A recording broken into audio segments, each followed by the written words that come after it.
It's State of State. We got your Nittany Line update. It's a football discussion with Tom and Justin, so kick back and press play.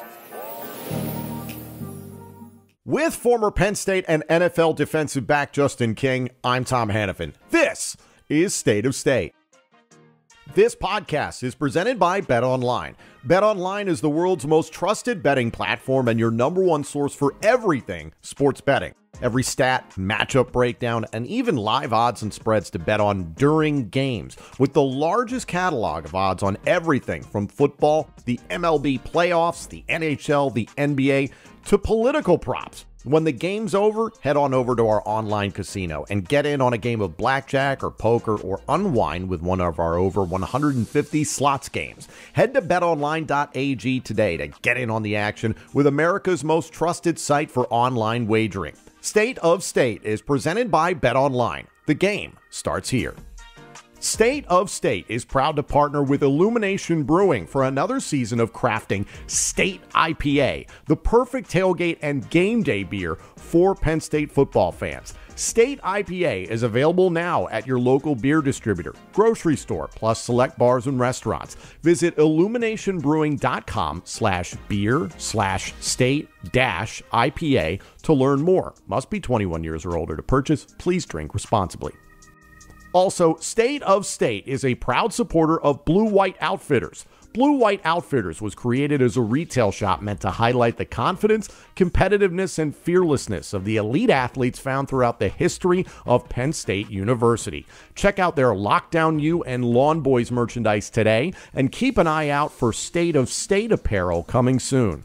All sales from Blue White Outfitters directly benefit Penn State student athletes. Visit www.bluewhiteoutfitters.com today. Penn State survives in Los Angeles in overtime by a score of 33-30. The number 4 Penn State Nittany Lions remain undefeated on the road. They topple USC in what was an extremely competitive game. The national coming out party for tight end Tyler Warren, Drew Allar, a lot of adversity, but was able to persevere. The run game taken away. We learned a lot about this Penn State football team, and it's a perfect time for the second bye week of the season.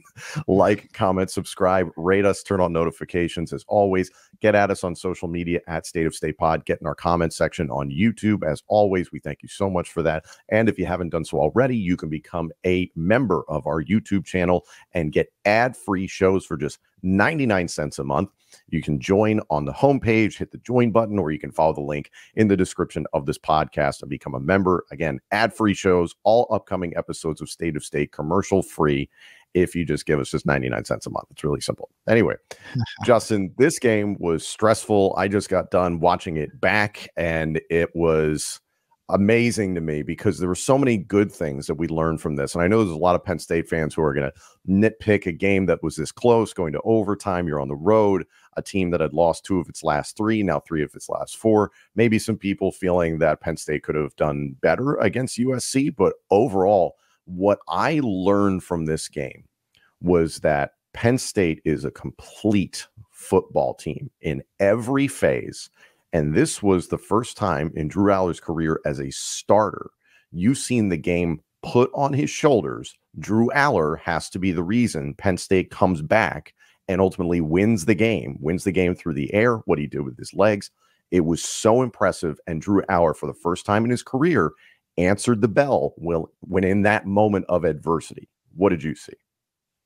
I mean, I was very excited watching the game. Like you said, a complete game. And they answered the question from last week's episode. We were saying, like, okay, we're strangling teams and beating them up and getting ahead and kind of tightening the reins. This week, I wondered, like, if we played an explosive team, could we, fight our way back and finish it? Can we be explosive at explosive moments?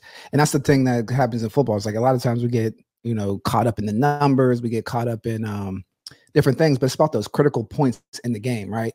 Critical third downs. Like when we need to make a play, is someone going to make a play when that happens? Yesterday was Tyler Warren and Drew Allar, but even Julian Fleming, right? He had a couple drops earlier, but then he made 2 huge 4th down catches. So like those critical moments and like not blinking when the height or the pressure's at its highest. You know what I mean? That's what teams that are built for success are built around. And I think we were able to see that from different facets of the game, whether it's the defense staying within it to keep USC from blowing it out of the water in the second half, those first half adjustments. And I was very pleased. I mean, we talk about like a complete team or just a win where it was a physical win, but also, again, making those splash plays when you needed those splash plays was a very encouraging to watch. And going to the West Coast, we understand what the records have been, 1-9 for teams traveling across 2 different time zones. And at the beginning, it looked like, we might be victims to this, right? The short runway to arrive to Harrisburg and all this good stuff.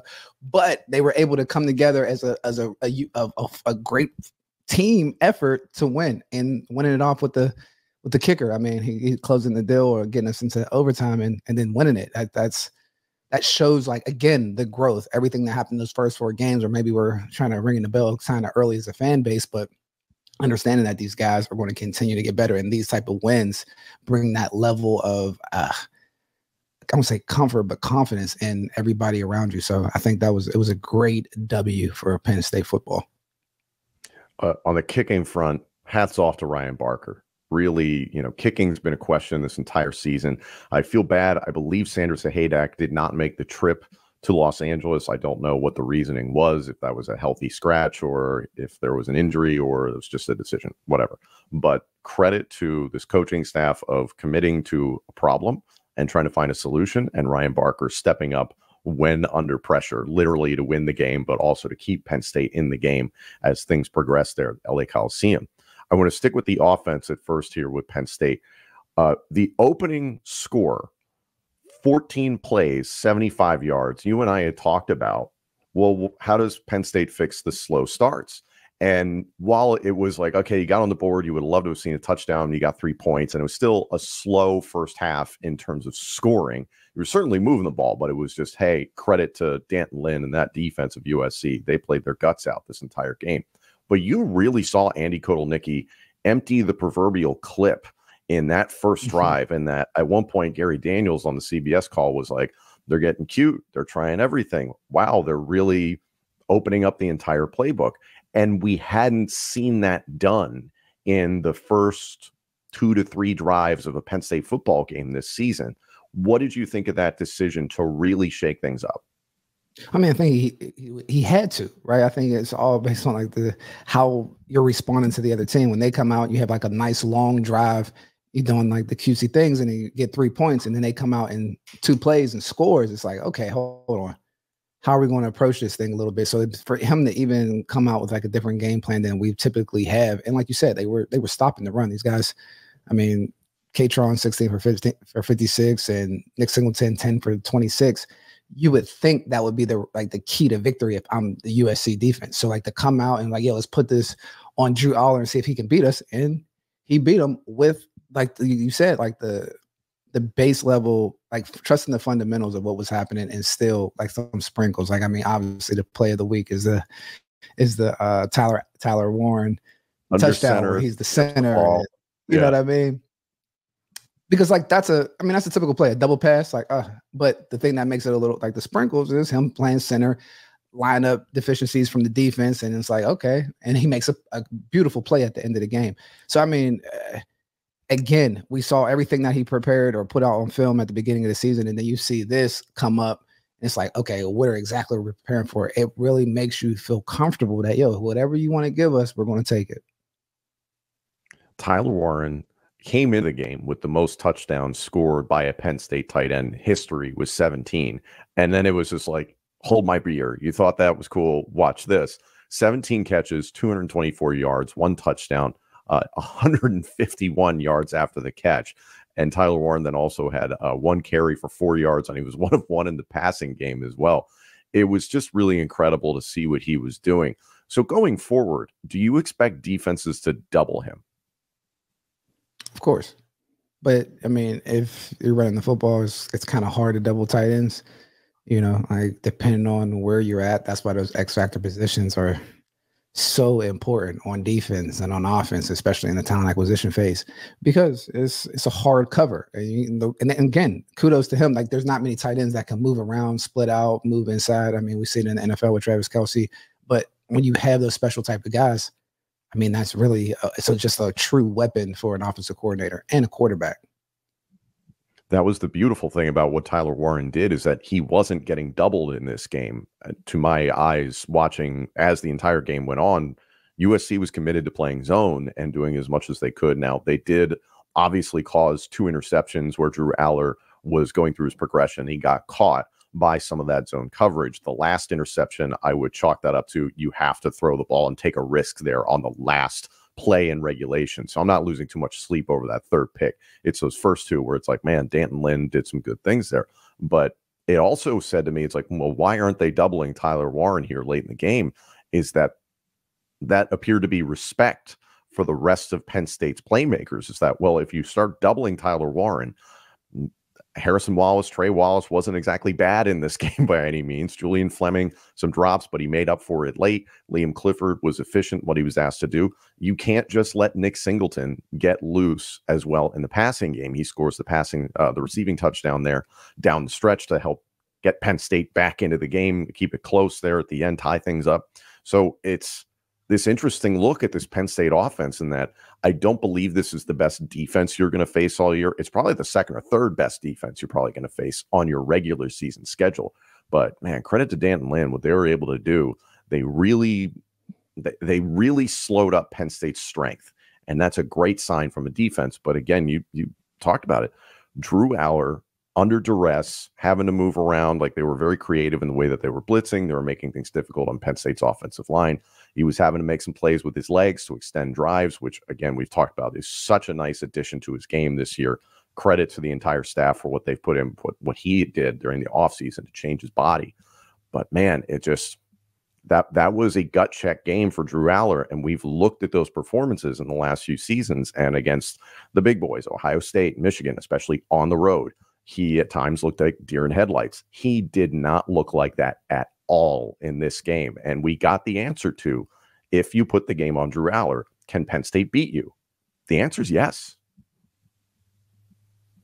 He looked great. I mean, just throwing the football around, and he looked loose. Like you said, he didn't look like the moment was too big for him. I mean, there was one play where I think they had a free runner and a blitz, and the way he just stepped up in the pocket and kind of threw it over, I want to say it was a Julian Fleming, like a little dig or curl route. I mean, that's a big time quarterback play, whether it be 12 yards, but just to evade the blitz, get away from the pressure, and then still stick it to the receiver the way that you need to for a critical first down or a critical movement of the sticks. I mean, those are the things that you want to see. And yeah, but he was the number 1 quarterback coming out, right? We talked about this last year where it's like, yo, there's time when you talk about snap counts and quarterbacks coming into their own. I know it was, a little stressful had a little OC deficiency thing going on there, but like, as is coming along, it's like, okay, this is the guy he is who we thought he was, right? Like, so hopefully he continues to move in that direction. And obviously having a tight end like Tyler Warren, where you have like a number of safety blanket, the way that they're running the football, the way even the passes that they are throwing, I don't think they're asking him to make crazy risky throws. It's like simple reads, but again, it's really like Coach K did a great job explaining his offense from the basic fundamentals of pass game with some sprinkles like a blizzard, right? And like, I think that's exactly what you're seeing with this pizzazz comes out a little bit more when you have a big time talent like Drew Allar. The 2 picks, I'm excluding the one at the end of the game, just again, that was throwing the ball up, kind of a prayer. The 2 picks that he threw, what did you see that he needs to learn from those mistakes? I mean, so when you have that type of talent, there is a level of confidence in your arm that comes with it. The one that he tried to squeeze in the dig, yeah, that's probably not the best of plays, right? But I see guys throw that. I mean, that's a pass that big arm quarterbacks make. He was a fingertip away from getting it, which is kind of 100%. And kudos to that DB, number 23. He like rolled into that zone. They didn't let something get behind him. Like, so that was a great play by him. So sometimes if a DB makes a play, he didn't lose confidence in it. But the fact that he threw it was just like, that shows the level of confidence that he has and his ability to see and throw the ball. But yeah, that you would want that one back just from the standpoint of the game. And then the first one, is things happen. But again, I always like to I always like to point out, like, when he does have some interceptions, it seems like those are the games where he kind of explodes on the scene, where I mean, no risk it, no biscuit, right? And that is a piece of playing that quarterback position. Like, you don't want to turn over the ball unnecessarily, but he had his best game of the season, probably the best game of his career, broke the record, and he had 3 picks. So I don't always want to put like the correlation versus the causation of like what's actually the outcome for a quarterback. So it's more of the mental and being able to throw those passes and make those big time throws in critical moments that he did make. So again, big kudos to Drew Allar. And the second interception, the one he was going for Khalil Dinkins, threw it into traffic. Not necessarily. He thought if he kind of led Dinkins a little bit inside, he could kind of get away from that coverage. And then that was just so many bodies interacting with the football. Something bad ultimately happened, but don't put the ball in a place where something bad can happen. So it's learning those little things. And I'll give credit again to Danton Lynn, the way that they changed up their zone coverages. They were certainly making him think and process things, but he extended plays. He kept going. I'll say this again, statistically, 30 of 43, 391 yards, 2 touchdowns, the 3 interceptions, but a 70% completion percentage. And then on the ground, chipped in with 4 carries for 32 yards and just kept things moving. The thing is that in his past, I'll call them the big games, and they've often been, unfortunately, losses, but the Ohio State games, the Michigan games that come to mind, is that his completion percentage would drop down to about 50. Night and day. Like, he just didn't look intimidated by the moment. And to the point that you were saying, it was like, oh, he threw an interception, and then it seemed to piss him off in a good way. And that you saw how intense he was. It kept building the entire game. And it wasn't, some players get more intense and more angry, and they start playing recklessly. He doesn't play reckless football. We've seen that now for a year and a half for him as a starter. And it just, I don't know. It's just this warm blanket of, you and I talk about bad quarterback play sucks to watch. That was some great quarterback play. I know people are going to point to the interceptions, and we just detailed why those things happen. So it's not excusing them entirely. Those are learning experiences for him. But you see, it's like, man, how rarely he makes mistakes is so incredible for someone who is really still just finding his way in this game.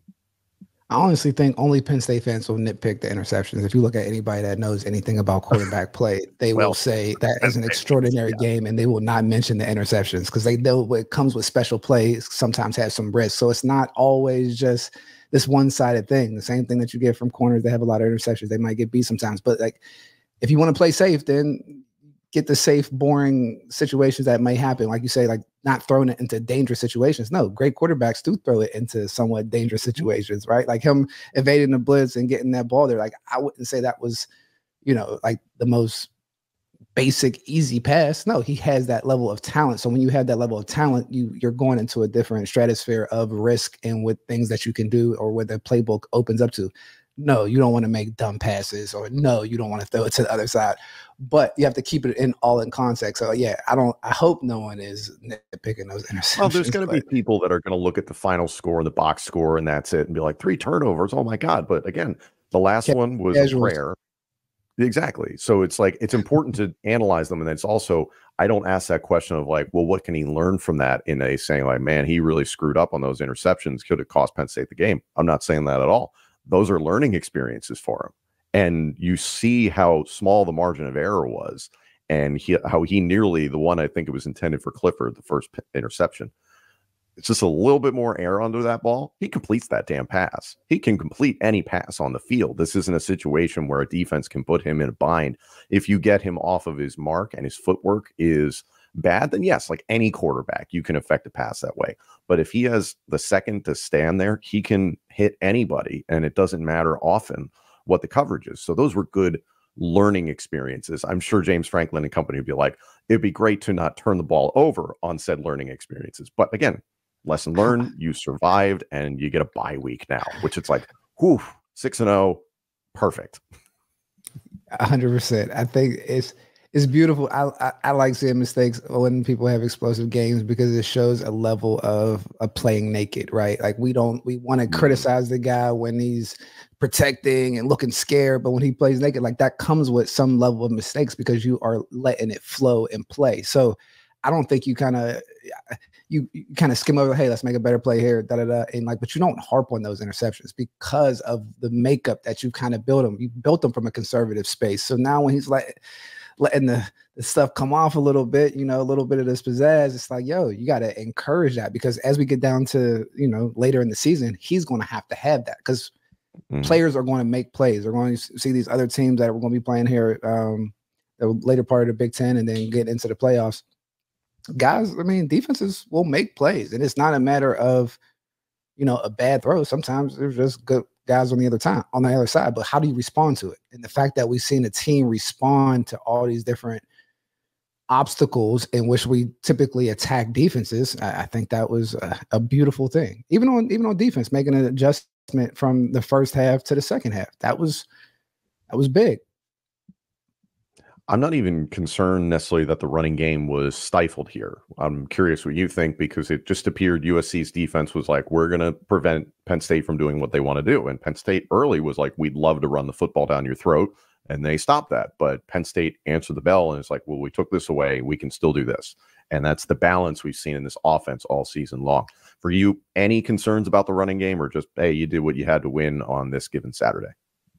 You did what you had to do to win on this Saturday. The first play of the game was like a nice 10-yard run where they looked like they were going to be blowing them off the ball the whole game. But USC had athletes, man. So when you can get to places a little faster, they're arrows through snow. They're coming with some force when they're coming to make those tackles. Sometimes the run game that we do have might not go the best against those type of defenders, but again, it's styles make fights. So every week to week is a different approach. So like, I just think this week it was we hit the right game plan. It's finding those openings that you can attack those weaknesses and utilize your strengths. And I feel like we have a lot of strengths that we can utilize whenever something else is kind of mismatched. This episode of State of State is presented in part by Melon. Now, for those of you who've been watching this podcast for quite some time, you know that Justin and I are both big hat guys. Now, when I was introduced to Melon, I immediately saw how durable and comfortable their hats are. Great color options, great sizing options as well. For me, someone who likes to go to a lot of different football games and tailgates throughout the year, I need a hat that's going to be flexible depending on the weather. If it's hot out, I want something that's breathable, and that's something that Melon hats provide. And also, if it's inclement weather, that's going to be nasty out, then I need a hat that's not going to lose its shape if you get them wet. In fact, if you need to wash a Melon hat, they come right back to life and they look brand new if you throw them in the wash. So that's something I absolutely love. So if you're looking for a hat as tough as you, check out Melon. You won't wear anything else after you get one for yourself. If you're looking for the world's most durable hat, look no further. Go to melon.com. That's MELIN.com and put it to the test yourself.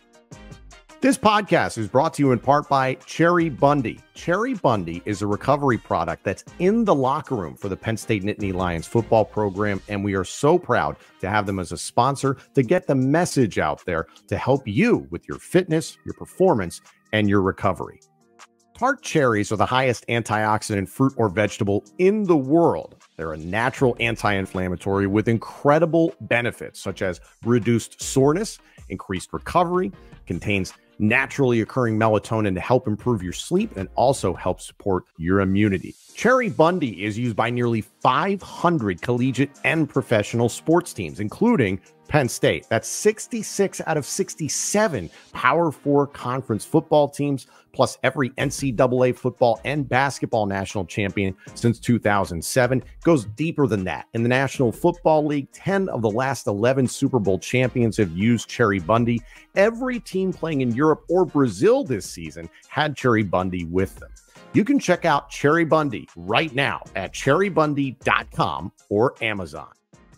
Flipping to the defensive side of the ball for Penn State, you go into halftime, you're down 20-6, so you keep it at least between two possessions there. And then Penn State did what Penn State has done all season long. The third quarter, they were in control against USC. The fourth quarter, bend but don't break, obviously giving up an additional 10 points, but still you made sure that they weren't running away with this game.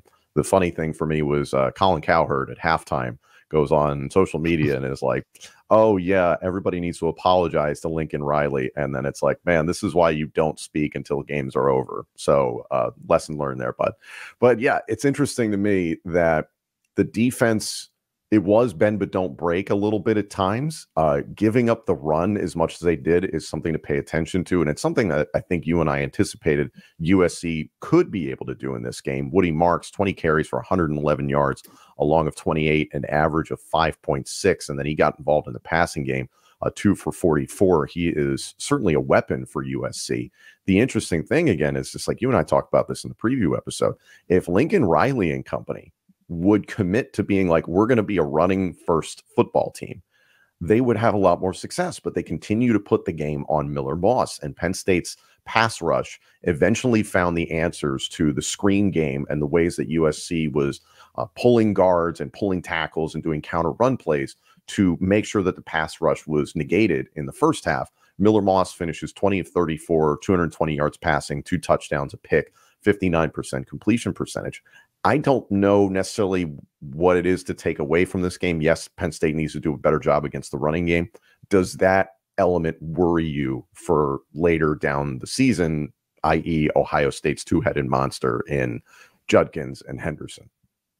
Definitely, I would say definitely concerned in the sense of, you talk about one-touch guys, right? Dynamic one-touch guys. They equal the playing field. They're equalizers at the end of the day. I mean, like you said, we go on a 14-play drive and they bust one open, 70 yards, bum. It just puts the defense in a different position. So, I mean, as long as you keep those guys bottled up, play gap, sound defense, gap discipline, and all those good things, I think you can continue to keep the personality and that Penn State has had stopping the run. But when you have one-touch guys, sometimes the rules don't really matter. So you have to kind of like be able to either keep up with them on the offensive side of the ball or just make sure that you limit those big plays, because I mean, it's the physics part of the game. That's why I'm so enamored, or that's why I'm just I put a lot of value on guys that if they can touch the ball one time and take it 80 yards, that's just a different dynamic that you have to prepare for, which you can call, like you can't even leave certain things open for them to do that. And that changes how offenses then approach that. But it all comes down to those one-touch guys. So yeah, we just got to bottle those guys up in the future. The Penn State defense did a good job, especially in the second half. They really slowed things down for USC. It's like you'll get a chunk play here and there, but you're really going to struggle to throw the ball effectively. I love the way that Tom Allen changed up things defensively, and that you saw a lot more four-man rushes and stunts. And it's like, hey, we're going to have to rely on our defensive line to get pressure on their own, and then we need to leave the appropriate guys back here so we didn't get burned by any sort of screen game, because USC did that quite a bit in the first half. So that was a really nice adjustment, in my opinion. Abdul Carter, great game. Denied Edis Sutton, Zane Durant, the usual suspects in terms of the pass rush, made their presence felt in the second half. I think we need to give a lot more love to Jalen Reed. Yes, he gets the interception late there in the fourth quarter to really shut things down for USC and give Penn State one last shot to try and win the thing in regulation. So that turnover was so freaking timely. And that's something that you have talked about. You'd love to see more turnovers created by this defense, especially lockdown U, but I feel like those are coming. This was an opportune one. But man, Jalen Reed has really stepped up in the absence of KJ Winston. I would not say one has replaced the other, because I think they were asked to do different things. So I'm not saying that, but Jalen Reed has quickly made himself a person that you have to pay attention to in every facet of the game. What have you seen from him? I mean, a smart football player that runs around playing in that safety position. You have to have instincts. You have to know what's going on in offense, anticipation, and get into your work fast to be able to make plays. And I think he does a very good job of that. That's one of the main traits that it was told to me about him, was like how intelligent of a football player he was. And I think it shows. He plays with a level of energy at that safety spot, to where, you know, like, I mean, he's making the plays that he needs to make. And I think he's accountable, right? Like, you can count on him in the sense of he'll make the open field tackle. And when the plays come to him, he'll make those, right? And I think that's extremely valuable at that safety position. So that's what I've been seeing, as a well-rounded football player, like doing what he's supposed to do. Lockdown U, I thought, sharp in the second half. It was a little bit of flashbacks to the Bowling Green game in the first half, because you saw Miller Moss just trying to get the ball out quickly, again, negating that pass rush. But then you just saw how, again, Tom Allen and company made the appropriate adjustments. What have you seen from the defensive backs in totality? So, I mean, I've been seeing competition. Like, they've been competing, they've been running around, And like you said, like they're making short plays or like slants, giving up slants here and there and things of that nature. I mean, that comes with the territory from my standpoint. And it's just like they haven't really given up big explosive plays. I mean, you would like to see that open field run where they scored at the beginning of the game. That's one of the DBs could have ran him down if there was something I'm nitpicking through. But those guys, they limit the big plays from the receiving core, right? I mean, I think the most 6 catches for 73 yards. That's like a running back kind of. I mean, Woody Marks 2 for 44. You know, like they were trying to throw the football, but they really weren't having much success down the field. Like again, it's a wide open game, so kudos to them. Again, turnovers, they made the timely turnover when they needed to make it, and yeah, that's pretty much it, man. If you look when you look across the sport or across everything else in college football, you kind of see, when there's bad DB play, what that looks like and how bad it can really get and how fast it can get bad. You know what I mean? So we're not having any of those issues. And I think just so, yeah, tip my hat. On both sides of the ball, Justin, I saw mental fortitude. No one was getting demoralized offensively. As I mentioned, Drew Allar just kind of was playing angry and very intense the entire game. It never felt like the team was like, man, we're going to lose. That just everybody was locked in. It was really, really impressive. I think there's people who can look at the score and be like, man, big plays given up in the first half. You know, it's like the defense gave up 30 points. It's like, okay, yeah, I am not losing sleep over that much because they didn't quit. They didn't give up in the second half, and it wasn't a situation where they were getting burned or couldn't control USC's athletes. It was just an impressive win for me in so many different ways in that I think you have to look at Oregon beating Ohio State this weekend at Autzen. So that's an important element to this, but that came down to the last play. Mm-hmm. There's a lot of ability at the top of the Big Ten, and you kind of see who the players are now. And I don't expect some big jostling of the top 5. You know, we're recording this Sunday morning, so we haven't seen what the new rankings are. Not that those really matter at this point. It's just, okay, Penn State's gliding into a bye week. You don't play again until October 26th. You're at Wisconsin. Then November 2nd, you host Ohio State. So taking a look at the way that Penn State won this game, it comes back to the comments that we've heard about strangling your opponent defensively in the second half and smothering them offensively so they can't continue to pile up points. Check. Offensively, could Penn State win if the game was put on Drew Allar and the run game was negated? Check. Could Penn State collect some sort of answer in the kicking game? Check. The pass rush was negated. Did they come up with other solutions for that? Check.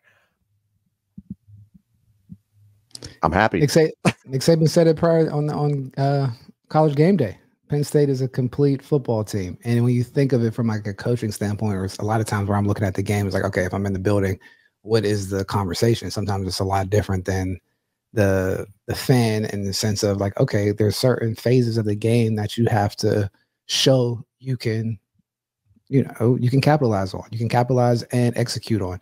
And I feel like every phase of that piece of the fundamentals of a great football team, we have done that, whether it's third down conversions, whether it's getting points in the red zone. I probably want more touchdowns, but being able to make the big plays or limit the big plays on defense for the totality of the season. So when you look at, I think, how we won all the games and you kind of have a theme for each game of like, oh, what happened here? What happened here? It starts to paint a real scary picture for an opponent because it's like you're coming in like, what are we preparing for? How do we attack them? I mean, it's not a one-dimensional team, like kind of how we sometimes have been in the past. And, you know, it's a beautiful thing to see. I still have concerns about the Ohio State game because the team that just lost to Oregon, that Ohio State team, is very, very good. Oh, yeah. I haven't gotten a chance to watch that entire game, and I will between now and our show this coming Wednesday. Because that's, I think, now the conversation is that is a gargantuan football game as this season develops. And I think we all kind of knew it might head that way, but you just never know how the dominoes are going to fall. And even with them having a loss now on their record against Oregon, Oregon's a damn good football team as well. It now feels like I feel a little bit better about that Ohio State game, but in no way am I like, that's a slam dunk win for Penn State. Like that is 50-50 in my brain for both teams. I don't know how you feel about it at this point. That's a $20 million roster. That's a good football team. And like you said, when I'd rather play a team that's high and mighty on their horse than a team that might feel desperate. So now you got a lot of guys that are going to feel the heat in Columbus. So they're not. I don't think they're going to take a backseat. They're not going to have guys opt out and shit like chill. They're going to be coming for vengeance and try to make that statement that we're still big time guys of the Big Ten. So with that being said, we have to be ready to strap up and beat them when that time comes. Was that November 2nd? That's November 2nd. And again, like, you're going to Madison, which is always a tough place to play. I don't think this Wisconsin team is nearly as tough as they've been in years past, but they still have ability. It's still an air raid offense that you're going to have to deal with, and they have been trending in a better direction. Their win-loss record doesn't necessarily reflect that, but still, USC was a desperate team because they needed to win this game to maintain their season, to maybe have some sort of hope of the playoff. And now they've lost 3 of their last 4. You are going to get everybody's best shot every single time you go out there. And especially this bye week is so timely. I'm so happy it's a bye week, because those little things that you need to clean up, you can address. You can get some rest. You had some guys dinged up in this game. Anthony Donko went down at one point. So hopefully you can get healthier along the offensive line in a couple other spots. But going to Madison is nothing to look past by any means. So you're going to get every team's best shot now, because I think the country understands what Penn State is. My last question to you is, offensively, I was talking this offseason so much about, I think Tyler Warren's the #1 threat in this offense, and that was realized against USC. This was his coming out party. So it's like, yeah, no secret that it's Tyler Warren.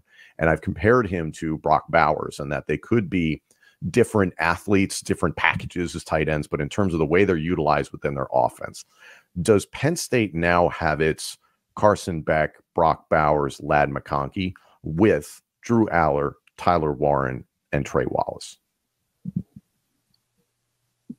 Possibly, right? You like to see, I guess, a little bit more production from Trey Wallace, but we've seen what he's able to do at the beginning of the season, and what he's capable of doing in critical situations like he did yesterday. So possibly, but then you got to add the 2-headed monster in the backfield, because they're still a threat regardless of what happens. That's the nice thing, is that there's just more.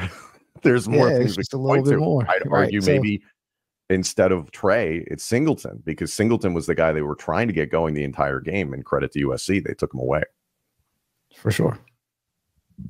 Very interesting. A lot of positives to take away. A lot of gray hairs that we all developed because of this game, but Penn State picks up a gutsy win on the road at USC. Like, comment, subscribe, rate us, turn on notifications, get at us on social media at State of State Pod, get in our comment section as always. And if you haven't done so already, you can become a member of our YouTube channel for just 99 cents a month. You get all upcoming episodes of State of State ad-free. You can enjoy the entire playlist of members-only episodes that we've banked since the summer. Again, you can hit the join button on our homepage, or you can follow the link in the description of this podcast to become a member of our YouTube channel. Ad-free shows for just 99 cents a month.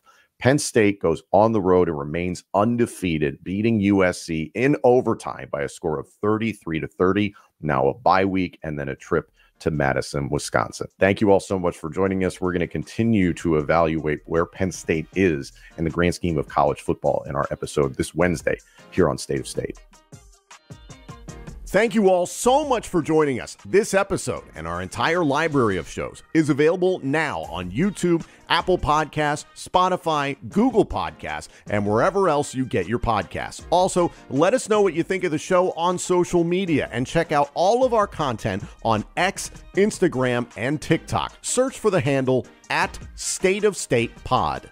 State of State is presented by Bet Online and by Blue White Outfitters.